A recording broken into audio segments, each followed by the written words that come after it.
जय हिंद फ्रेंड्स। मैं शिव प्रतिभा education platform से आपका स्वागत करता हूं। फ्रेंड्स, हम लोग भूगोल पढ़ रहे थे। भूगोल को दो भागों में बांटकर पढ़ सकते हैं, भारत का भूगोल और विश्व का भूगोल। क्योंकि भारत में जितने भी कॉम्पिटिटिव एग्जाम्स होते हैं उसमें भारत के भूगोल से संबंधित प्रश्नों की संख्या अधिक होती है। इस लिहाज से हमने सबसे पहले भारत का भूगोल पढ़ना शुरू किया है। फ्रेंड्स, भारत के भूगोल पढ़ने के क्रम में हम इसमें अध्याय 4 को पढ़ रहे हैं और भारत के भूगोल में अध्याय 4 में अपवाह तंत्र के बारे में चर्चा की गई है, अर्थात ड्रेनेज सिस्टम के बारे में चर्चा की गई है। भारत में जितनी भी नदियां हैं उन नदियों का अपवाह तंत्र है और उन्हीं अपवाह तंत्र के बारे में इस अध्याय में हम लोग पढ़ रहे थे। फ्रेंड्स, इसी क्रम में हमने कितने तरह के अपवाह प्रतिरूप होते हैं ये सब भी समझ लिया। उसके बाद उत्तरी भारत की जितनी भी नदियां हैं उनके सारे अपवाह तंत्र के बारे में हम लोगों ने मैप के माध्यम से समझा। इस सेशन में फ्रेंड्स हम लोग प्रायद्वीपीय नदियों के अपवाह तंत्र के बारे में समझेंगे। इसमें हम जानेंगे कि नर्मदा नदी का अपवाह तंत्र क्या है, कितने किलोमीटर नर्मदा नदी बहती है, ताप्ती नदी का अपवाह तंत्र क्या है, गोदावरी का अपवाह तंत्र क्या है, कृष्णा का अपवाह तंत्र क्या है, महानदी और कावेरी का अपवाह तंत्र क्या है। तो चलिए फ्रेंड्स शुरू करते हैं आज का ये सेशन में पढ़ेंगे प्रायद्वीपीय नदियों के बारे में। और प्रायद्वीपीय नदियाँ जो हैं आप देख सकते हैं कि ये जो है प्रायद्वीपीय नदियाँ हैं। इसमें जितनी भी नदियाँ हैं ये प्रायद्वीपीय नदियाँ हैं। उत्तरी भारत की नदियों के बारे में हम लोग पढ़ चुके हैं। फ्रेंड्स, प्रायद्वीपीय भारत का जो पश्चिमी घाट है और ये जो घाट दिख रहा है यही जो घाट है आप यहाँ पे देख पा रहे होंगे, ये जो है पश्चिमी घाट है। और ये पश्चिमी घाट ही जो है फ्रेंड्स ये अरब सागर और यहाँ पर बंगाल की खाड़ी, इस दोनों में जो नदियाँ गिरती है इसके बीच ये पश्चिमी घाट जो है एक प्रमुख जल विभाजक का कार्य करता है, तो इसे आप ध्यान रखना है। उसके बाद बात करें फ्रेंड तो प्रायद्वीपीय पठार का जो है सामान्य ढाल जो है वह पूर्व एवं दक्षिण पूर्व की ओर होने के कारण कहाँ है, तो पूर्व और दक्षिण पूर्व में, यानी कि ऐसे हैं और ऐसे है, इस तरफ जो है इसका ढाल है। और इसी कारण जो है इसकी अधिकांश नदियाँ जो है पश्चिम घाट से निकलती है और कहाँ गिरती है, बंगाल की खाड़ी में गिरती है। और ये जो बंगाल की खाड़ी में ये जो नदियाँ गिरती है ये डेल्टा का निर्माण करती हैं, तो इसे आप ध्यान रख सकते हैं। ये आप देख रहे हैं ये सब नदियाँ जो है बंगाल की खाड़ी में गिर रही हैं और ये नदियाँ जो हैं डेल्टा का निर्माण करती हैं। फ्रेंड्स, और आगे बात की जाए तो प्रायद्वीपीय भारत की नर्मदा तथा ताप्ती नदियाँ अपवाद स्वरूप बंगाल की खाड़ी में न गिरकर, यहाँ आप देख पा रहे हैं कि नर्मदा नदी है और ये ताप्ती नदी है, ये बंगाल की खाड़ी में नहीं गिरती हैं। ये अपवाद स्वरूप जो है ये अरब सागर में गिरती है। क्यों गिरती है, क्योंकि ये दोनों नदियाँ भ्रंश घाटी से होकर बहती है।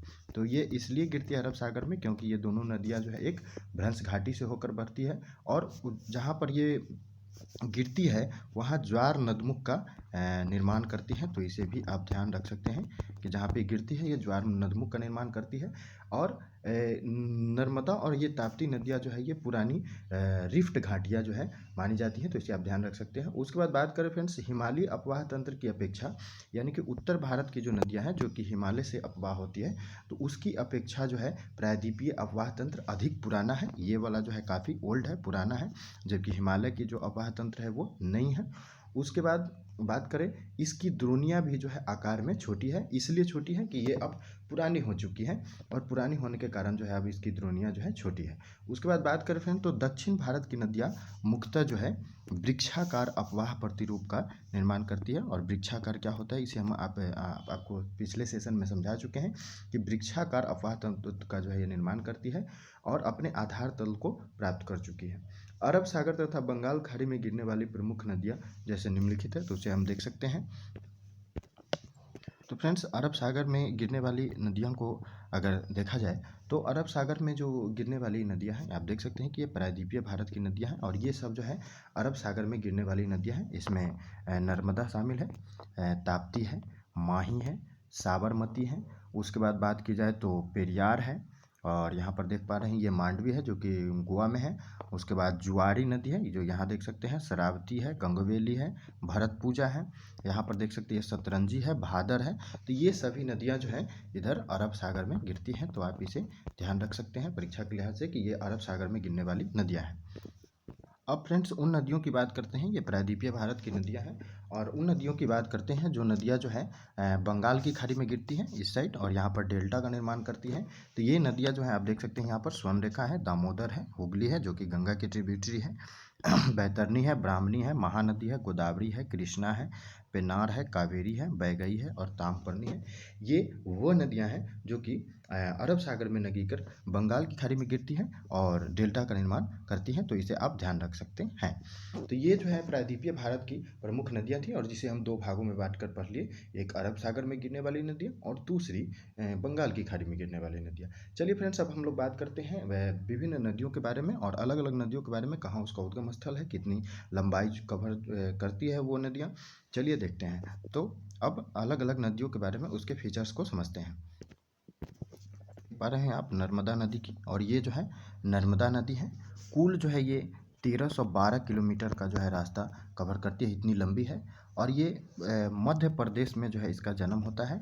यहाँ पर देख सकते हैं बीच में जो है मध्य प्रदेश है और मध्य प्रदेश के अमरकंटक पहाड़ी से जो है इसका जन्म होता है नर्मदा नदी की, तो इसे आप ध्यान रख सकते हैं। और इसके बाद जो है यह उत्तर में विंध्यन पर्वत तथा दक्षिण में सतपुरा पर्वत, तो यहाँ आप देख सकते हैं कि ये वाला भाग जो है ये विंध्यन पर्वत का भाग है और इसके नीचे जो है सतपुरा का भाग है। इसी के बीच जो है सतपुरा के मध्य भ्रंश घाटी से होकर बहते हुए अरब सागर के खंबात की खाड़ी में जो है गिरती है। और उसके बाद सरदार सरोवर परियोजना और स्टैच्यू ऑफ यूनिटी, जो कि सरदार वल्लभ भाई पटेल की स्टैचू है, जो कि गुजरात में इसी नर्मदा नदी के बांध पर जो है बनी है। सरदार सरोवर परियोजना जो है इसी नदी पर है। उसके बाद बात करें फ्रेंड्स और नर्मदा नदी के बारे में, तो आप यहाँ देख पा रहे हैं कि ये नर्मदा नदी है जो कि मध्य प्रदेश के अमरकंटक के पहाड़ी से निकलती है। तो यह जबलपुर के पास जो है भेरा घाट की संगमरमर शैलों को काटकर धुआंधार जल प्रपात का निर्माण करती है। कहाँ? मध्य प्रदेश के जबलपुर के पास, तो इसे भी आपको ध्यान रखना है। उसके बाद ओरसंग नर्मदा के दाएं तट से मिलने वाली जो है एक प्रमुख नदी है। तो ओरसंग जो है एक इधर से मिलने वाली जो है प्रमुख नदी है, दाएं तट से नदी है। एवं तवा, बंजर, शेर आदि जो है इसकी प्रमुख नदियां हैं। तो और भी इसके प्रमुख नदियां हैं जिसमें तवा, बंजर और शेर शामिल है, तो इसे आप ध्यान रख सकते हैं। और ये जो है फ्रेंड्स, ये सारी बातें जो है नर्मदा नदी से संबंधित फैक्ट है। चलिए फ्रेंड्स, अब हम लोग बात करते हैं ताप्ती नदी की। तो आप यहाँ देख पा रहे हैं पिक्चर में ताप्ती नदी को दिखाया गया है, जो कि अरब सागर में गिरने वाली नदियाँ हैं। तो फ्रेंड्स, ये जो है टोटल 724 किलोमीटर का सफ़र तय करती है अपने रास्ते में। और इसकी भी उत्पत्ति जो है फ्रेंड्स मध्य प्रदेश के नर्मदा का अमरकंटक पहाड़ी में हुआ था, जबकि इसका जो है मध्य प्रदेश के बैतूल ज़िले में सतपुरा की पहाड़ी में होता है। तो ये नीचे वाला जो ये पहाड़ी है नर्मदा के दक्षिण साइड में, यहाँ पर सतपुरा है। तो इसी सतपुरा के पहाड़ी में जो है इसका सतपुरा के पहाड़ी में मुल्ताई एक नाम का स्थान है, वहीं से जो इसका जन्म होता है। और यह भी जो है भ्रंश घाटी से बहती हुई अरब सागर के खंबात खाड़ी में गिरती है। और इसके द्रोणी की बात करें तो इसकी द्रोणी जो है यहाँ पर गुजरात में, यहाँ पर मध्य प्रदेश में, और फिर मध्य प्रदेश में, गुजरात में, और थोड़ा सा भाग जो है महाराष्ट्र को भी कवर करती है।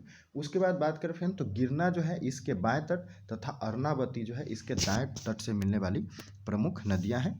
तो गिरना जो है इधर से मिलती है बाएं तट से, और अर्नावती की बात करें तो ये बाएं तट से मिलने वाली जो है ताप्ती में नदियां हैं। तो इसे आप ध्यान रख सकते हैं फ्रेंड्स। और ये जो बात हम कर रहे थे, ये हम ताप्ती की बात कर रहे थे, और सूरत जो है ताप्ती नदी के किनारे हैं, तो इसे भी आप ध्यान रख सकते हैं। अब बात करते हैं फ्रेंड्स गोदावरी की, और ये आप देख पा रहे हैं यहाँ पे गोदावरी नदी है, गोदावरी नदी।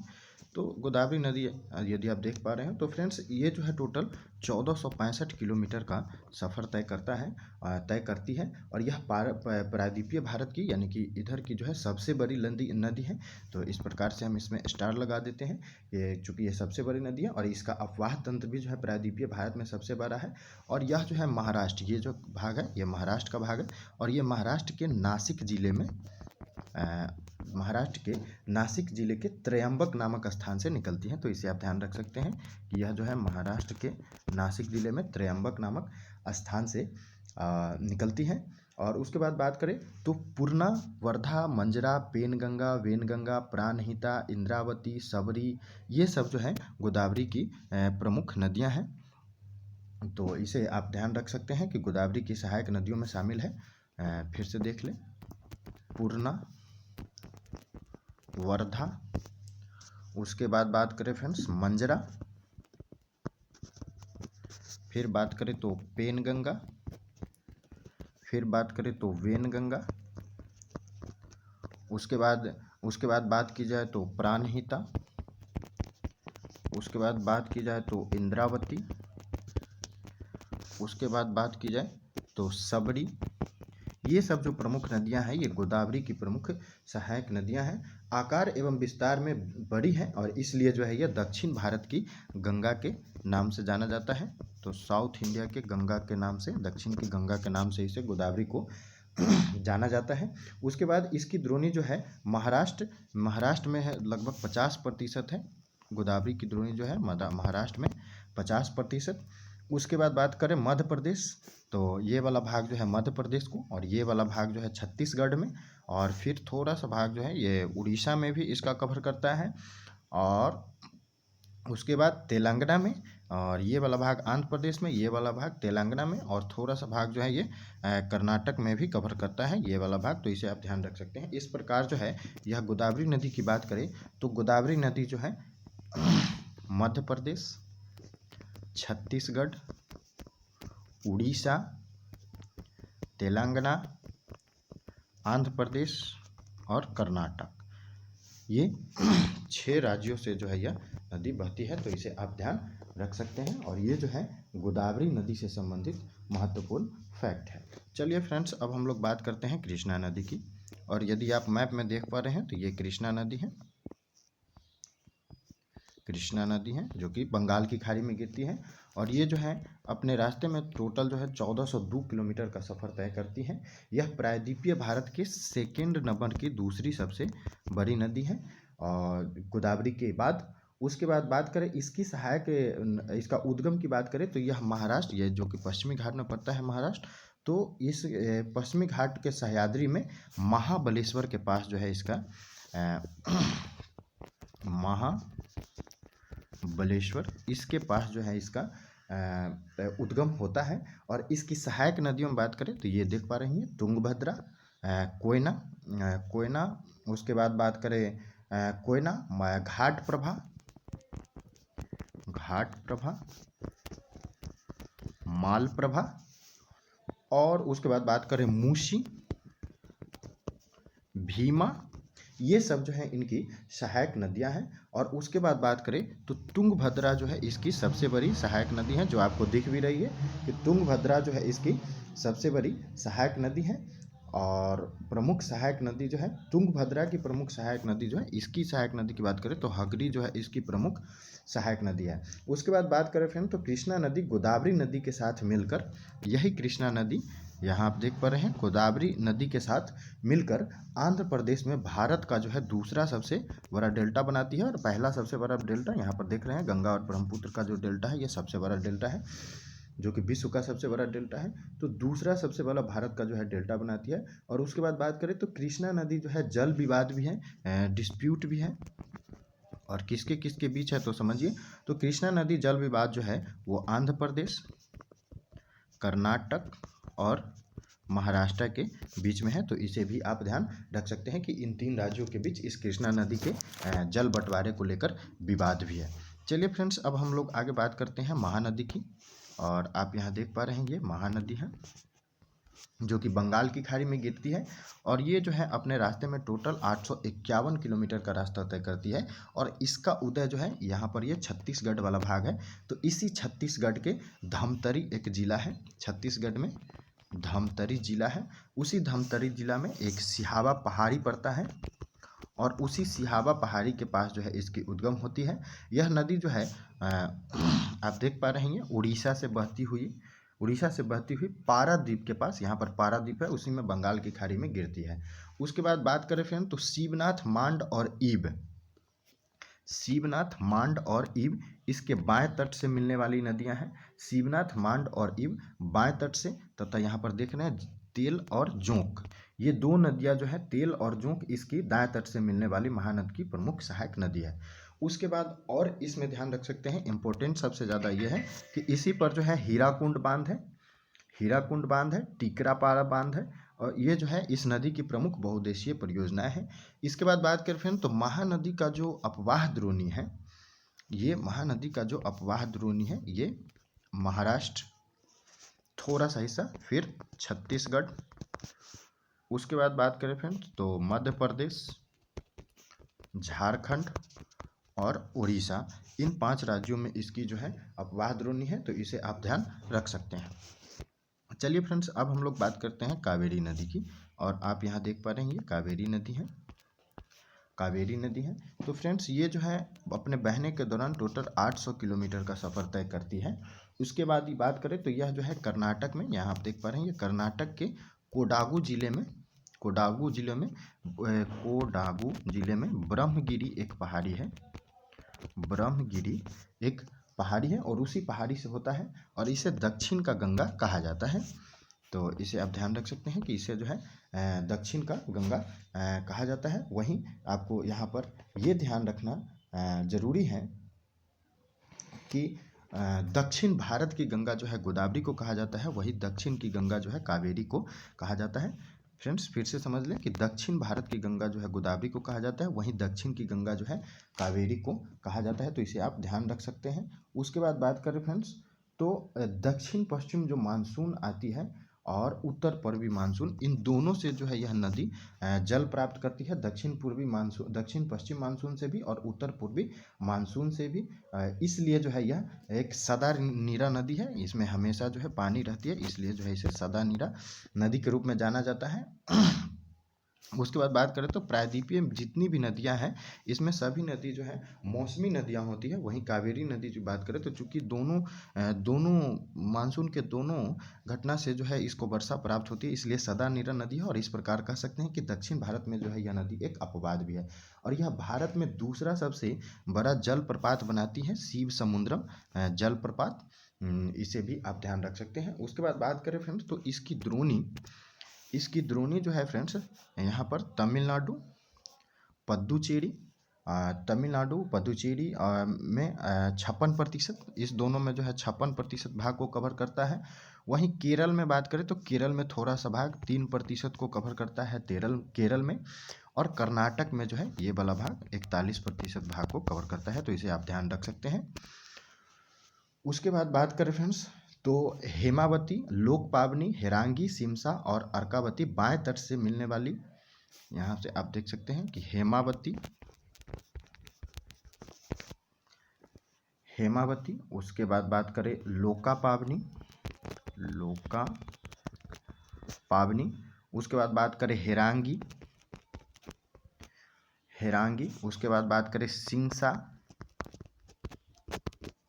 उसके बाद अर्कावती। ये जो है इसके बाएं तट से मिलने वाली नदियां हैं। वहीं दाएं तट से मिलने वाली नदियां की बात करें तो इसमें जो है आप ध्यान रख सकते हैं लक्ष्मण तीर्थ, काविनी, सुवर्णवती। उसके बाद बात करें तो भवानी, अमरावती,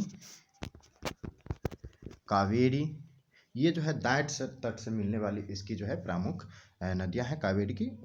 यह नदी जो है 3 बार 2 धाराओं में विभक्त होती है, तो ये काफ़ी इम्पोर्टेंट है कि यह जो है 3 बार 2 धाराओं में विभक्त होती हैं। 2 धाराओं में ये नदी अपने चलने के क्रम में 3 बार 2 धाराओं में विभक्त होती है, और कुछ मिल जाकर पुनः मिल जाती है, और अपने प्रवाह क्रम में यह श्रीरंगपट्टम, शिव समुद्रम एवं श्रीरंगपट्टम द्वीपों का जो है, ये श्रीरंगपट्टम जो है मैसूर वाला भाग जो कि टीपू सुल्तान का जो है मैसूर था, तो यह जो है कावेरी नदी ही जो है यह इन द्वीपों का निर्माण करता है।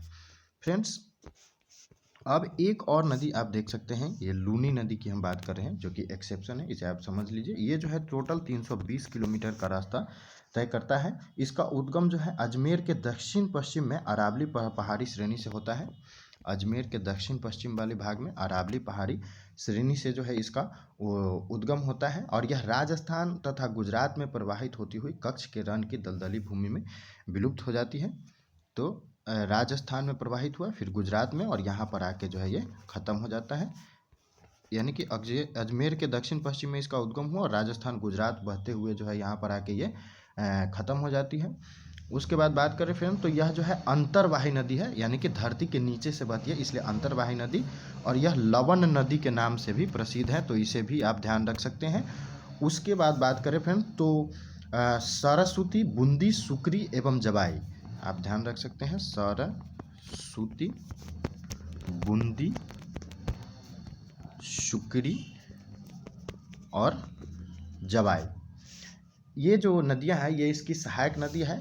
और सूरसती जो नदी है उसका उद्भव जो है पुष्कर झील से होता है, जो कि राजस्थान में है, और वहीं से जो है सूरसती नदी का जो है उद्गम होता है। तो इसे भी आप ध्यान रख सकते हैं। कोस्टल रिवर की, यानी कि तटीय नदियाँ की। और ये तटीय नदियों में, इनमें अनेक छोटी छोटी नदियां हैं। और ये नदियां जो है पश्चिम में अरब सागर और पूरब में बंगाल की खाड़ी में की ओर बहती है। पश्चिम की ओर बहने वाली जो नदियां हैं इसमें सतरंजी, भादर, उसके बाद बैतरनी, कालिंदी, और उसके बाद बात करें काली नदी, उसके बाद बेदती, शरावती, जो कि यहाँ पर आप देख पा रहे हैं शरावती नदी, उसके बाद भरतपूजा, पेरियार, पंबा जो कि यहीं पे नदी है, ज्वारी, मांडवी। उसके बाद ये सब जो नदियां हैं ये पश्चिम की ओर बहने वाली नदियां हैं, बहने वाली नदियां जो कि बंगाल की खाड़ी में गिरती है। तो ये इन नदियों में शामिल है वंशधारा, पेन्नार, पल्लार, कावेरी, यहाँ पर देख पा रहे पेन्नार, बगई, ताम्रपर्णी, बैतरनी, ब्राह्मणी। तो ये सब जो नदियां हैं, स्वर्णरेखा, ये नदियां जो है ये पूर्व की ओर बहती है और बंगाल की खाड़ी में गिरती है। तो इसे आप ध्यान रख सकते हैं। इंपॉर्टेंट फैक्टर हम लोग समझने का प्रयास करते हैं। इसमें हम लोग समझेंगे, इसे हम दो भागों में बांट देते हैं। ये प्रायद्वीपीय भारत की नदियाँ और ऊपर जो है ये उत्तरी भारत की नदियाँ। तो इसे आप नॉर्थ साउथ में समझ सकते हैं। तो फ्रेंड्स समझते हैं। तो हिमालय पर्वत की नदियों के बारे में बात करें तो हिमालय पर्वत की नदियों की लंबाई जो है, इसकी लंबाई अधिक है, यानी लेंथ जो है अधिक है। और उसके बाद इन नदियों का जो है जल ग्रहण क्षेत्र भी जो है बड़ा है। वहीं प्रायद्वीपीय भारत की नदियों की बात करें तो इसकी अपेक्षा की जो है इसका लंबाई कम है और इसका जल ग्रहण क्षेत्र भी छोटा है। तो इसे आप ध्यान रख सकते हैं। उसके बाद बात करें फ्रेंड्स तो हिमालय की जो नदियां हैं इसमें जल जो है वर्षा के साथ साथ बर्फ़ पिघलते हैं, तो हिम से भी इसे प्राप्त होता है। इसलिए जो है इसे हम 12मासी नदी के नाम से जानते हैं। जबकि दक्षिण भारत की जो नदियां होती हैं ये मौसमी होती है। मौसमी इसलिए होती है कि इन नदियों का जो है जल का स्रोत जो है सिर्फ वर्षा ही होता है, और इसलिए जो है ये गर्मी के मौसम में ये नदियां जो है दक्षिण भारत की जो नदियां होती हैं प्रायद्वीपीय नदियां ये सूख जाती हैं। उसके बाद और बात की जाए फ्रेंड्स तो हिमालय की जो नदियां हैं, चूँकि इसका प्रवाह अधिक होता है और हिमालय से उतरती हैं पहाड़ों से, तो इसलिए जो है गहरी घाटियों और गार्ज का जो है ये निर्माण करती है हिमालय की नदियां। जबकि वहीं प्रायद्वीपीय नदियों की बात करें तो इसकी जो घाटियां हैं ये कम गहरी और उथली होती है, जो कि प्रायद्वीपीय भारत की नदियों की विशेषता है। फ्रेंड्स और बात करें तो हिमालयी नदियां जो है विसर्प बनाती हैं, और विसर्प हमने आपको समझाया है कि ऐसे ऐसे जब नदियां बहती रहती हैं, और ये जो देख पा रहे हैं ये विसर्प का भाग है। तो हिमालयी नदियां जो है विसर्प बनाती हैं और अपना मार्ग भी जो है बदलती रहती हैं। हिमालयी नदी की बात करें, वहीं प्रायद्वीपीय नदियों की बात करें तो ये हिमालयी नदियों की अपेक्षा जो है अपेक्षा की जो है ये सीधा रास्ता अपनाती हैं और अपना मार्ग जो है जल्दी नहीं बदलती। उसके बाद और बात करें फ्रेंड तो हिमालयी जो नदियां हैं ये नदियां अभी अपने विकास के युवा अवस्था में है, यंग है। जबकि प्रायद्वीपीय नदियां की बात करें तो ये जो है अपने प्रौढ़ा अवस्था में पहुंच चुकी हैं। तो इसे भी आप ध्यान रख सकते हैं फ्रेंड्स। और आगे बात की जाए तो हिमालय की नदियां जो है पूर्ववर्ती हैं, यानी कि पूरब की तरफ बहती हैं, जबकि प्रायद्वीपीय नदियां जो है अनुवर्ती है। तो इसे भी आप ध्यान रख सकते हैं कि हिमालयी नदियां जो है पूर्ववर्ती है और प्रायद्वीपीय नदियां जो है अनुवर्ती हैं। उसके बाद बात करें फ्रेंड तो हिमालय की जो नदियां हैं यहाँ पर जाके यहाँ पर ये बड़ा बड़ा डेल्टा का निर्माण करती है, और गंगा ब्रह्मपुत्र का जो यहाँ पर डेल्टा है ये विश्व का सबसे बड़ा डेल्टा है। वहीं प्रायद्वीपीय नदियों की बात करें तो ये अपने मुहाने पर जो है ज्वार नदमुख इस साइड में और छोटे छोटे डेल्टा जो है इस साइड में बनाती है, यानी कि पश्चिम साइड में ज्वार नदमुख जो कि नर्मदा ताप्ती इसका उदाहरण है। वहीं पूरब साइड में बात करें तो पूरब साइड में जो है ये छोटे छोटे डेल्टा का निर्माण करती है। तो इसे आप ध्यान रख सकते हैं फ्रेंड्स। और बात की जाए तो हिमालय की जो नदियां हैं ये नदियां नौवहन और सिंचाई के लिए अनुकूल है, यानी कि इसमें नौका भी चलाया जा सकता है, इससे सिंचाई भी किया जा सकता है। जबकि प्रायद्वीपीय भारत की नदियों की बात करें तो यह न तो नौवहन के लिए अनुकूल है और न सिंचाई के लिए अनुकूल है, तो इसे भी ध्यान रख सकते हैं। और इस प्रकार जो है फ्रेंड्स, आज के सेशन में इतना ही। मिलते हैं अगले सेशन में फ्रेंड्स। आपको जानकारी के लिए बता दें कि फ्रेंड्स, अगले सेशन में हम लोग जितनी भी भारत की प्रमुख नदियां हैं और उन नदियों से संबंधित जितने भी तथ्य हैं उसे हम मैप के माध्यम से कवर करने का प्रयास करेंगे। तो इस सेशन में इतना ही। धन्यवाद।